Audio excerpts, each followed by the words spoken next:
it right up to questions. We'll open it up front row left. Nathan.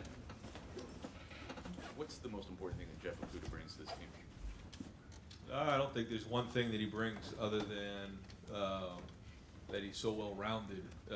He helps us day in and day out in a lot of areas. First off, he's a tremendous player, but he takes his job very, very serious. And this is another guy in his third year who's matured to a level where, I mean, you know, a lot of guys on our team look up to him, the way he approaches day in and day out. He's playing at a high level. He's playing with great energy. And just seeing the way he was running the ball after watching the film and throwing his body in there last week goes to show you his buy-in. And I think he's playing at a tremendous level. Right next, front row left, Mitch. Ryan, what does it bring to a defense to have a guy like Chase Young, who that the other team is afraid of, they have to account for on every play? How does that benefit the rest of the team, offense and defense? Yeah, I mean, having a player like Chase play the way he has clearly changes the game and makes everybody on that defense better because you have to account for him on every play. But that's only good if he plays that way, and he is. You know, and we all know his potential and what he's done. But I thought his intensity and the way he approached that game was special.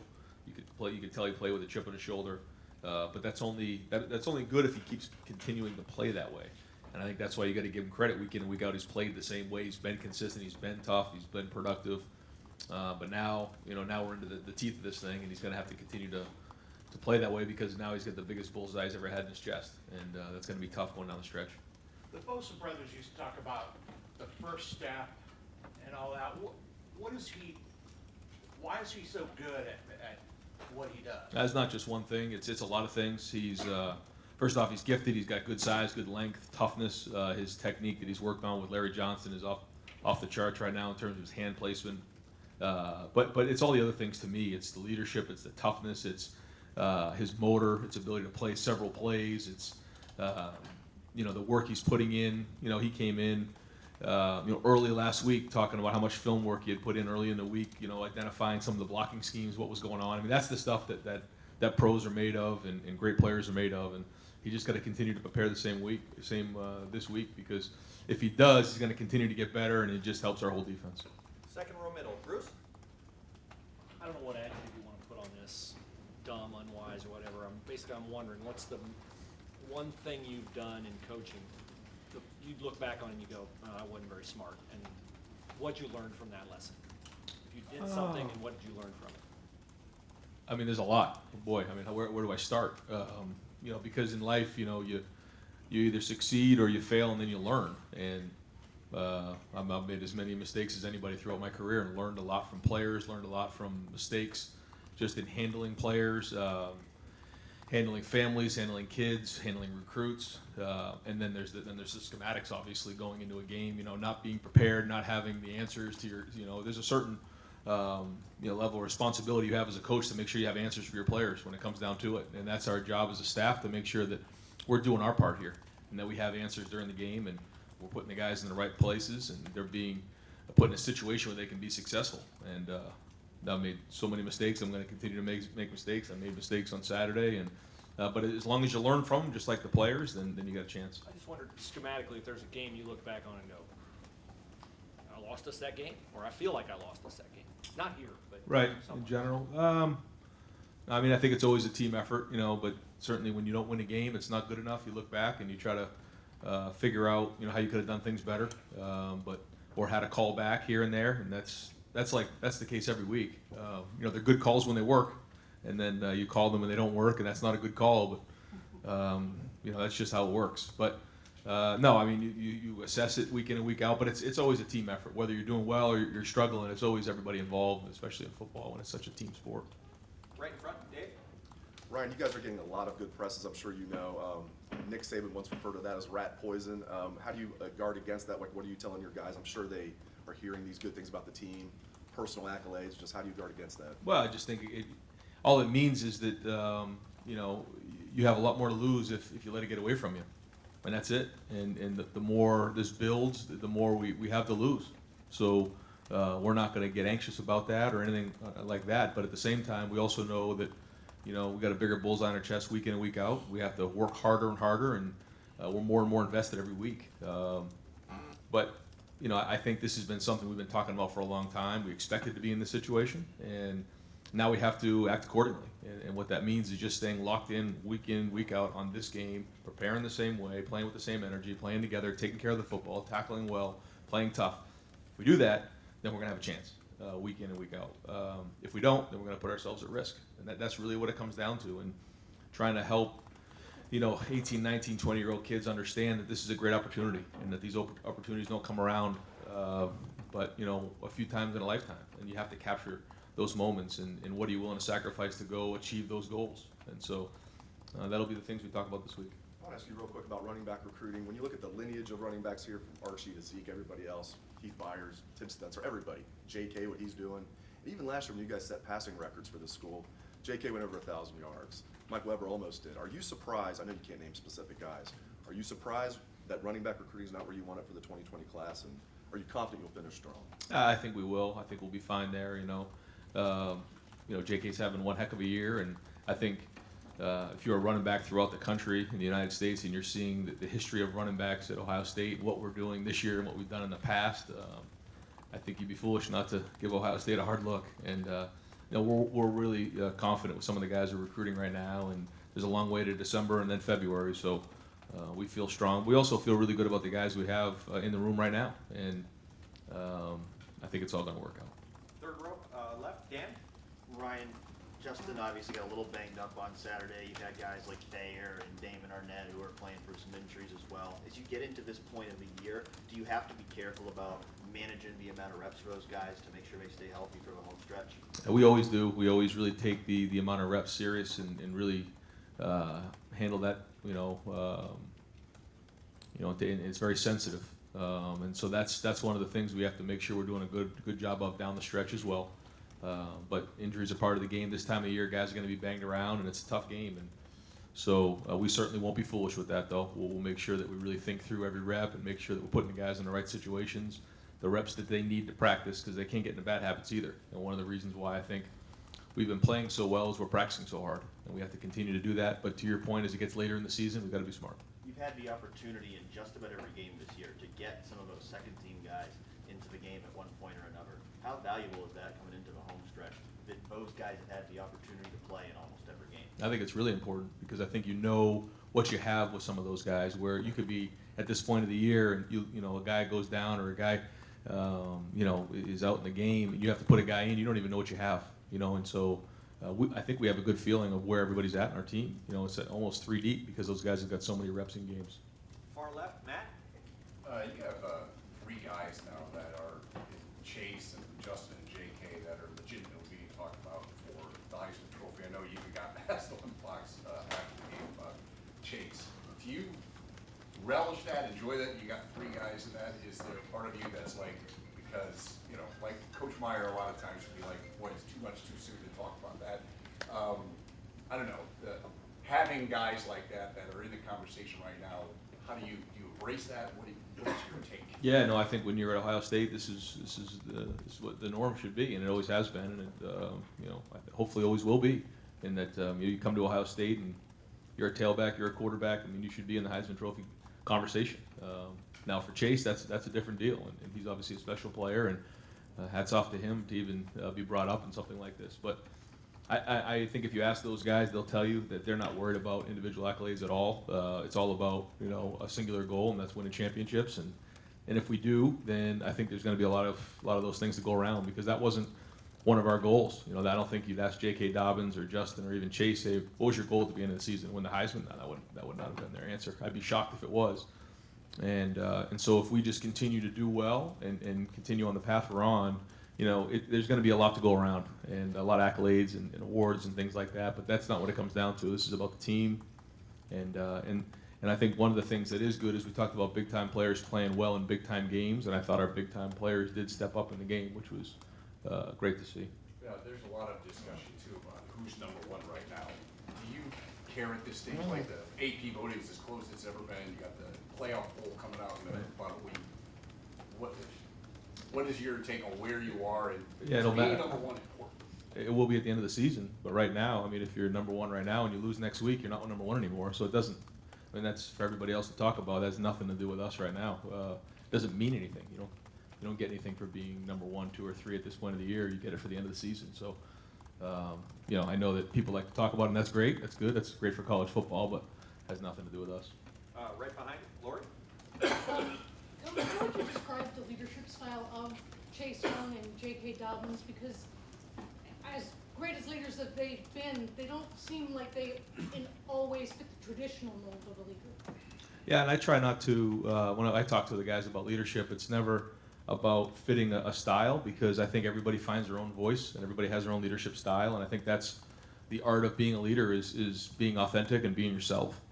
And I think those guys have found their voice. It's taken them 3 years to find that voice, but it's great. I think in today's day and age of the internet, being on your phones and that type of stuff with this generation, stepping out in front of a team is a little frightening for again, 19, 20-year-old kids. And so these guys have stepped up and they put themselves out there. They have the courage to do it, and they're backing it up with their play.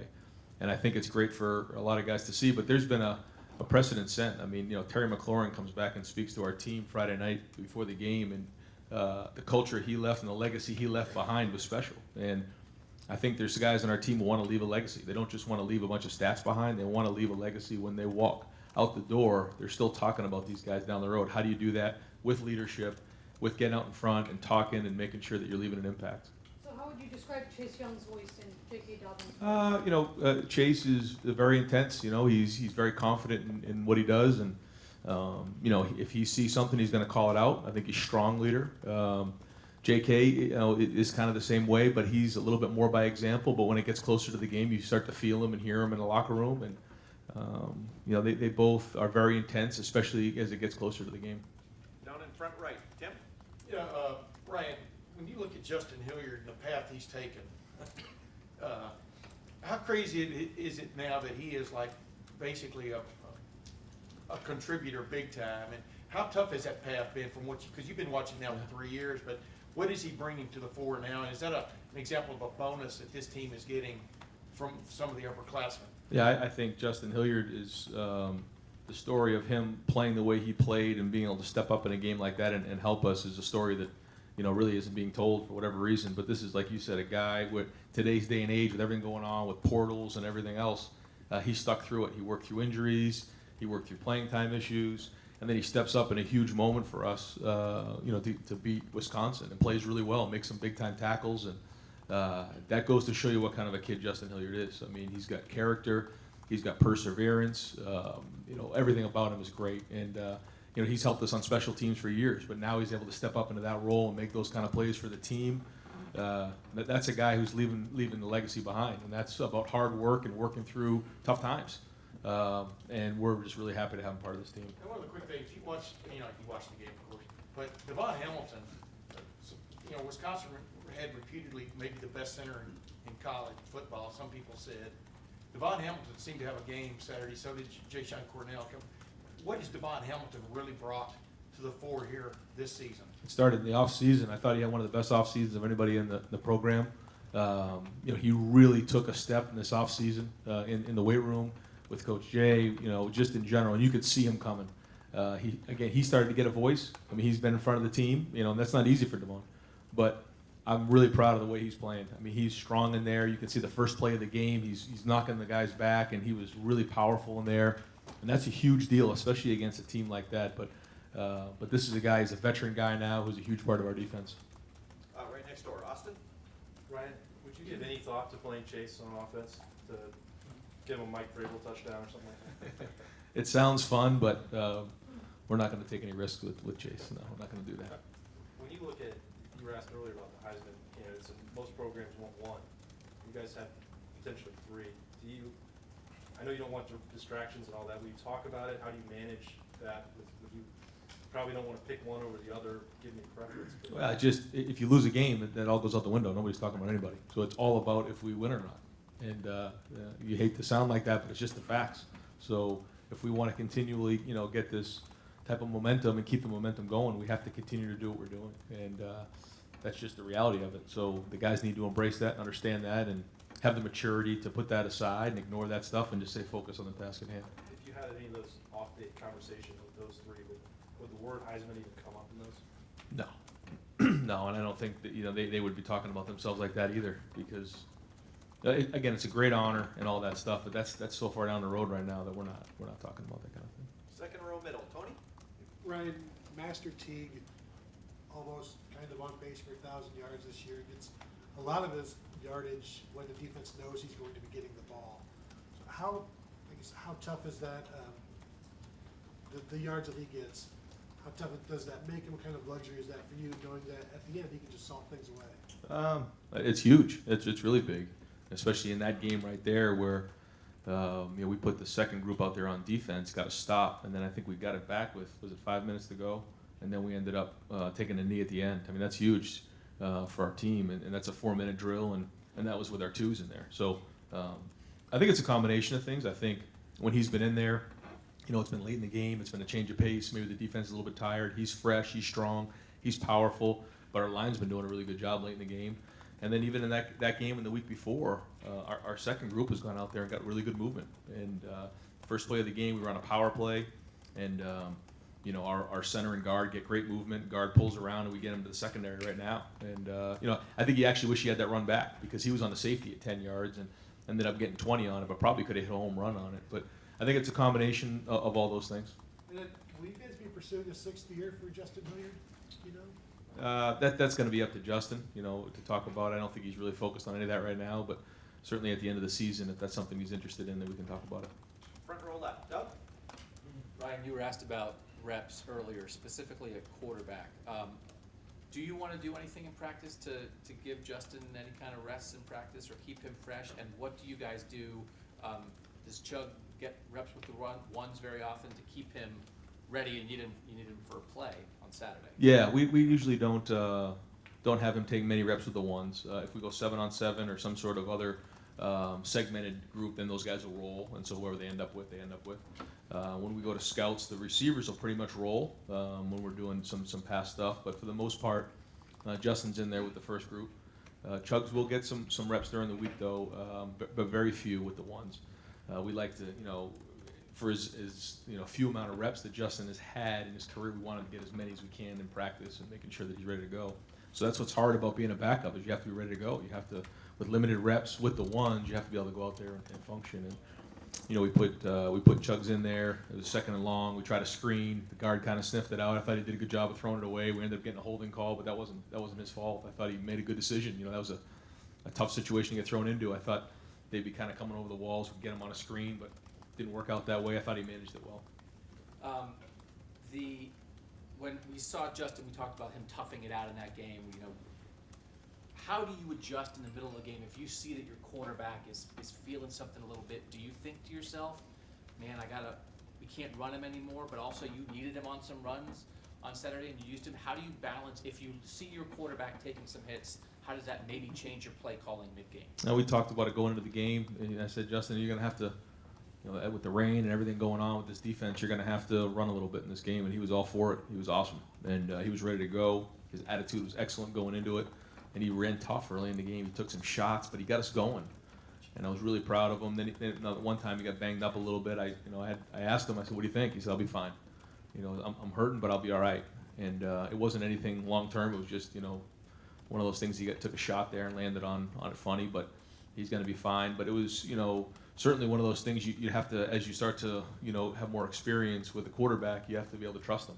And he's tough. He's gritty. He said, if you need me to run, I'll run. Now, we didn't really run much with him after that, but he said he was willing to run. And it just goes to show you how tough he is. And I keep saying that, but the more I'm around him, the more I really respect how tough he is. And we've covered this ground before, but it's just the way Chase is playing, the way Nick Bosa is playing in the NFL. Like, if you could have had those two healthy guys on the field together for all of last year, what would that have looked like?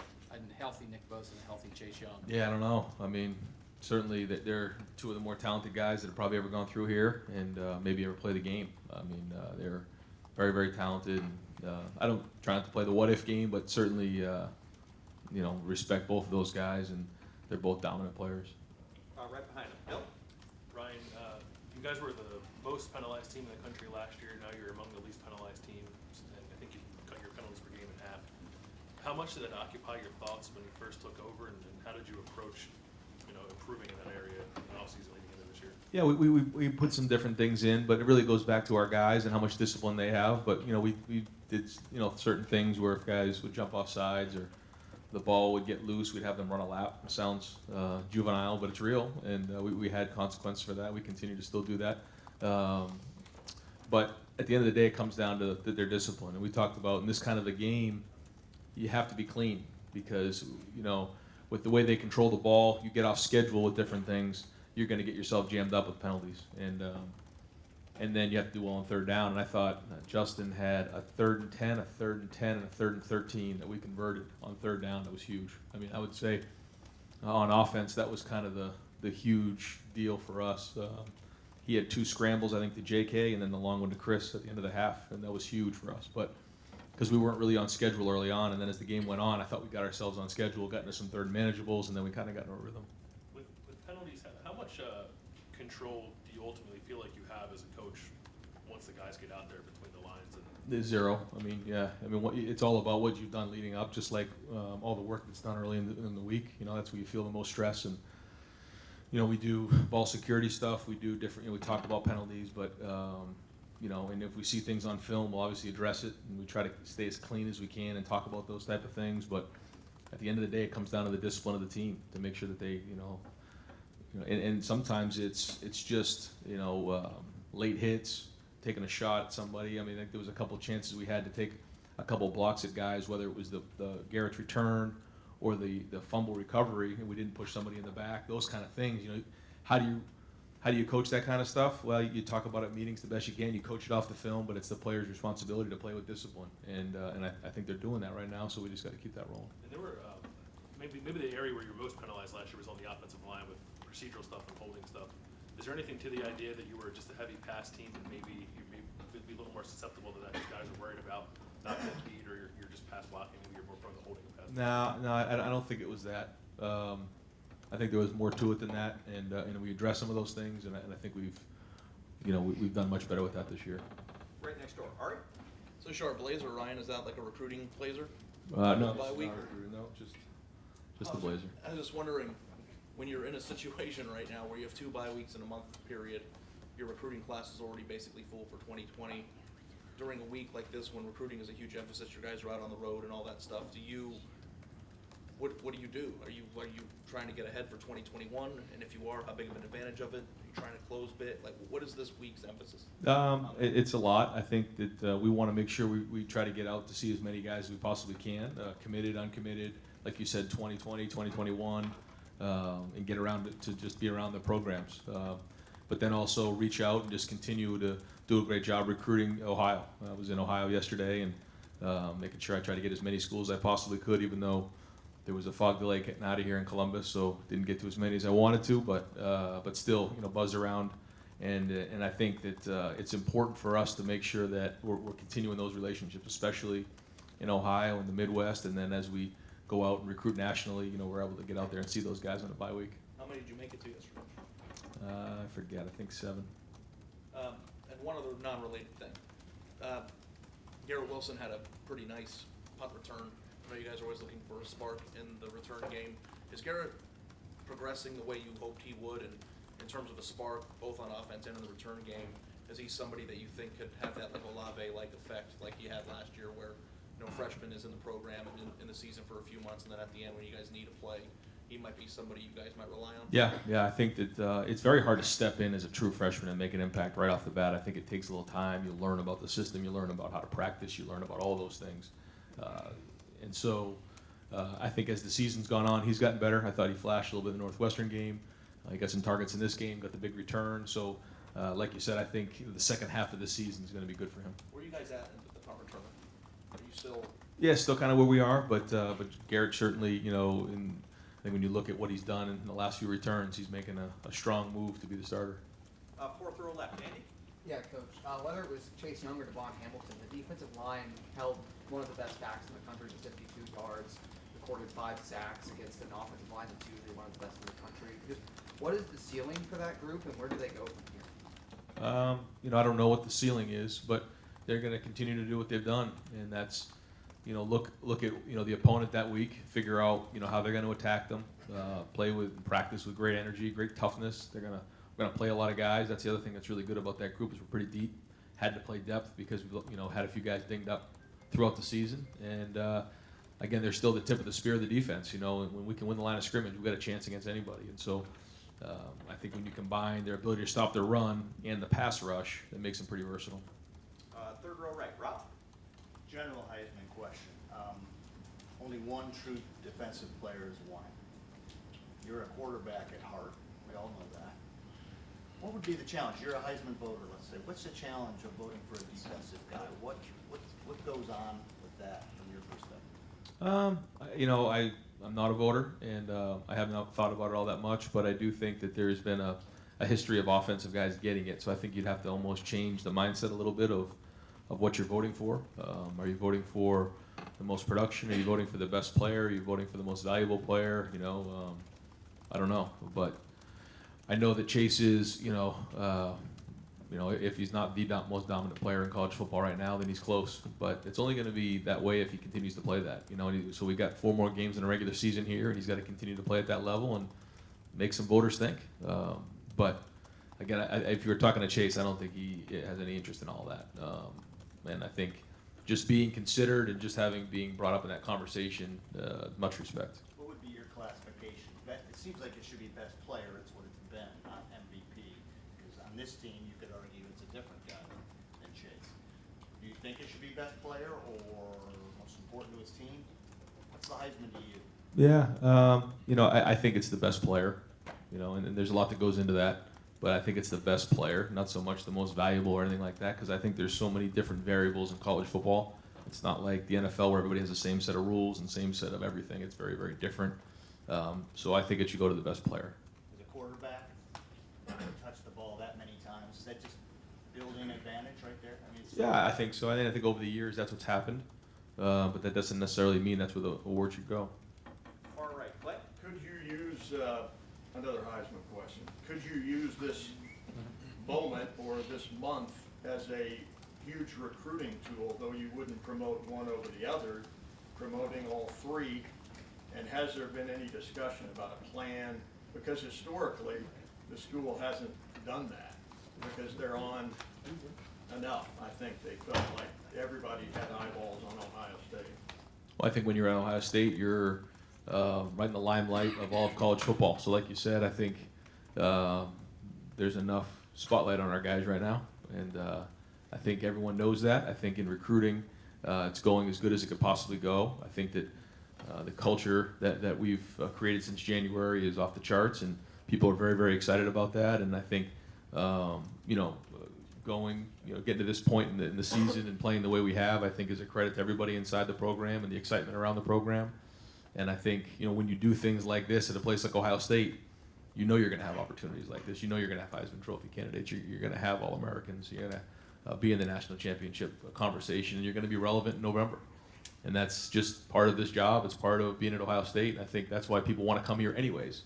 So I don't think this is anything out of the norm or anything new. It's part of what we talk about in recruiting year round. But here we are. It's not a distraction, because you've talked a lot this year about the noise and Yeah, it can be. It can be, but it's all about what our focus is, and something we've been talking about for a long time. And we knew, it's like being in any other place in the country that's undefeated at this point of the season. There's going to be a lot of people talking about you, but that's why you come here. And if you can't handle that, then you shouldn't be at Ohio State. Third row right, Dylan. You've talked so much about your team being built on toughness more than anything else. How do you evaluate your team's toughness and what you've seen through 8 weeks? I thought we played with toughness on Saturday. Again, it doesn't matter if we don't come out and play with toughness next week, but to handle the elements the way we did, I thought that the rain and the whole situation was kind of lining up a little bit to play towards Wisconsin's strengths. And so we just had to say it doesn't matter to us. How tough can we possibly play? Can you handle the elements? Both teams have to play with it. We're going to win the line of scrimmage. We're going to do a great job on third down. We're going to score touchdowns in the red zone. And that was our focus. And then we hit adversity. In the third quarter, we get that punt block. They score. Here we go. We're in a 3-point game. And then at that point, that's kind of the first time where I really felt like our team was backs up against the wall. and we go right down the field and score. And then from then on, I kind of thought we dominated the game. And so it was good to get that feeling of, okay, here we go, boys. Now where we at? Where was this team really at? And the response was solid. Last few questions, front row right, Bill? Yeah, following up a little bit on what Dave asked earlier, about handling the success. You've got an off week this week, and then you've got two opponents that you're gonna be huge favorites against.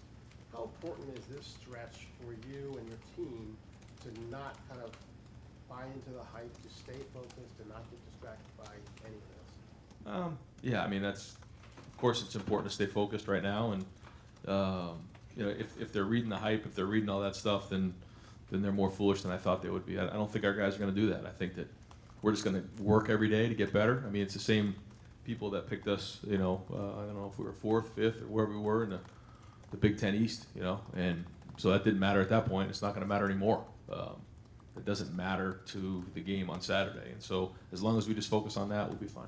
And you obviously watch the tape closer than anyone. When you look at both your strengths and your flaws, and I'm sure there are flaws, what are the flaws that kind of stand out to you and say, okay, if we want to get to where we got to go, we have to fix this and this? There's not one like major flaw. I mean, I think there's a lot of little things that we need to work on and clean up and do a better job of for sure. I mean, watching the film, especially on offense, I mean, that first half, there's a lot of things to clean up. And but it isn't just one thing. If you're asking me what are the, one or two things we need to focus on, it's not that. It's just a lot of little things that we certainly need to tighten up. Front row right, Joey? Just to circle back to Davon Hamilton, he's somebody who's been in the program a while, now starting full-time as a fifth-year senior. What's the challenge for somebody who comes here and maybe has to kind of wait a while to finally get on the field? Yeah, everybody has their own journey, and you can't compare your journey to anyone else's in recruiting, and you can't compare your journey to anyone else in your career in college or the NFL if that's where you want to go, because everybody's on their own path. And I think what happens is sometimes guys say, well, they see somebody playing early or whatever that is, that wasn't the path for Terry McLaurin, and look what he's doing right now. Everybody has their own journey, and I think Devon's journey has been awesome for him because he needed to develop in certain areas, and he has. And so if guys just believe in that, believe in the program, believe in getting developed, eventually it'll work for them. But it isn't all going to happen at once for some guys. Some guys, they're a little bit more ready for whatever the reasons are. They play a little bit earlier in their career. But Devon's a great example of somebody who's developed over time and become a really big-time player. What were some of those areas of development? I imagine nose tackle is probably a hard thing to plug in my freshman, sophomore guy. Yeah, size, your body, your technique, pad level, all those things. And final questions, far left, Chuck? Yeah, varying off Rob's question, as we look back across it, and the country's given Heisman's to offensive players a ratio of 80 to 1. So does that strike you as, I don't know, skewed or inappropriate or anything like that, or do you maybe you have some old quarterback bias? Is that just? Do you think? I just think it's the way that the game is played, and there's only one football, and the guy who touches the football the most probably gets the most action. So that's probably why it's been the quarterback over the years. But it's hard to be as dominant on defense as it is on offense at times, and so that's probably more the case. Coach, thank you very much.